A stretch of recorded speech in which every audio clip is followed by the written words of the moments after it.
Hey guys, it's me, Jello Pined, and welcome back to my channel. And in today's video, we're going to be talking about the Yeezy Boost 350 V2 in the Sesame colorway.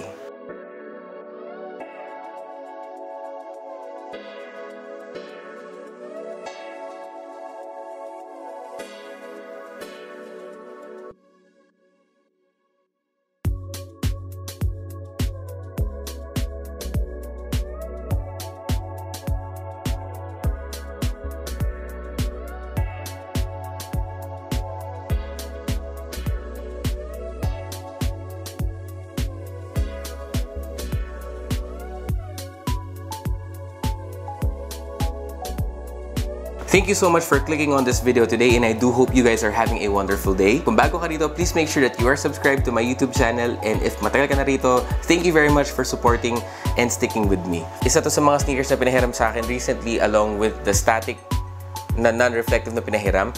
Just like to shout out the person who borrowed me their pair, Mr. Gerald Gantan, isa sa mga subscribers dito sa channel. He sent me a message saying na meron siyang mga 350 V2 na hindi ginagamit na gusto niya pa-review sa akin.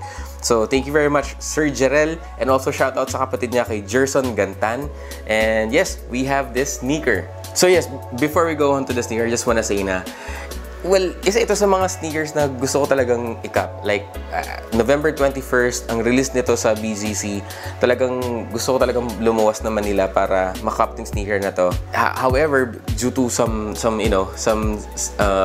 situations sa trabaho, sa office, family as well, hindi rin ako makaluwas talaga. So, big L. At the same time, si Capdate, yung app, bigla siya nagpalit ng rules na kailangan nasa within Metro Manila area ka para maka-join ka sa raffle nila for you to cop this pair. So, technically, wala talaga eh. Wala akong chance eh. So, I let it go. Sabi ko, sana in time magkaroon din ako nito. I'm actually looking for this silhouette or this colorway right here to add to the collection. Pero, it's just that medyo may kamahalan pa sila ngayon. So, probably mag-antay-antay muna ako. Sana, gusto ko talaga nito eh. Alright, so let's jump into the review. First, let's check on the box. The box is your standard Yeezy Boost 350 V2 cardboard box. And this one is a size 10. And makikita mo dyan, the colorway says Sesame, Sesame, Sesame. Now, let's check on the sneaker. Now, your sneaker still has that same thick prime knit material on the uppers. And at the same time, still has that signature stitching from the toe area going to the tongue. Semi-rope laces. Still has that plush sock liner. Very padded, very comfortable sock liner, if you ask me. Reflective 3 stripes dito sa likod. You will see the Adidas and Yeezy insoles in gray. It also comes with that back pull tab. This time, this matched the rest of the upper. This also features your full Boost length midsole. Again, Boost is life. It still has a rib cage outsole and covered, or yung cage niya that covers the Boost. And now, moving to the outsole is this gum outsole na gustong-gusto ko. I think ito yung parang pinaka-ideal sa mga, aside sa black na outsole, ito yung pinaka-ideal kasi hindi siya mahirap i-maintain. Tumama sila sa colorway na to. And as well as, if you're wondering, yes, kitang-kita ang gum outsole dito sa may toe area, and at the same time dito sa back tab area. Meron din akong mga ibang Yeezy Boost before, so humihiwalay talaga yung likod nito. Ito talagang ginawa nilang obvious, like para wala na kayong masabi. Lagi yung kino-complain na humihiwalay yung kulay. This time, hiniwalay na talaga nila. Now, my overall thoughts, ayoko maging bias. Gusto ko talaga siya. Like, gusto ko magkaroon ng ganito. These are the pros. Number one, it's very minimalist. Parang napakasimple lang talaga niya. At the same time, madali siyang bagayan, madali siyang pormahan. It's gray. It's an earth tone sort of gray. When you have it on hand, alam mo yung gray niya, hindi siya yung matingkad na wolf gray or anything. It's more of yung parang earth tone or khaki na gray tone. Di mo na masyado makikita yung stripes. Like, meron ka lang makikita yung stripe na maliit, pero doesn't really say anything. Wala na yung 350, or wala na yung SPLY 350 dito. Ako, in my opinion, di ko na siya makita.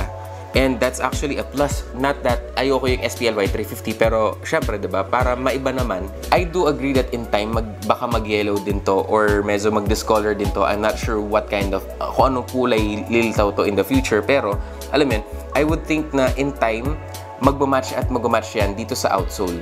So, gets nyo? Parang habang tumatagal siya, the more na mas gumaganda siya, the more na mas naluluma siya, the more na mas lumilitaw na yung discoloration nito, the more na bumabagay siya sa sneaker because of the colorway itself. And lastly, I'm very particular syempre dito sa outsole. So, dahil it's a gum outsole, pwede mo lang siya linisan pero hindi siya mag-yellow kagaya ng mga naunang 350. This is a must cap for me, personally, kasi ang colorway niya, yun yung parang pinaka-swak sa akin. Kung bibili man lang ako ng isang sneaker of that silhouette, gusto ko ito na yon. This one is a size 10. I would suggest you go, if you're narrow-footed, you can go true to size with this sneaker, or if you're a little wide foot, you can go up half a size. What are your thoughts on this silhouette? Meron ka na rin ba nito? Or are you still looking for this sneaker? Do we have the same thoughts? Let me know in the comment section down below of what you think of this sneaker. And if you like this video, please make sure you leave a like or smash that like button. Kung bago ka dito, please make sure that you are subscribed to the channel. And kung matagal ka dito, maraming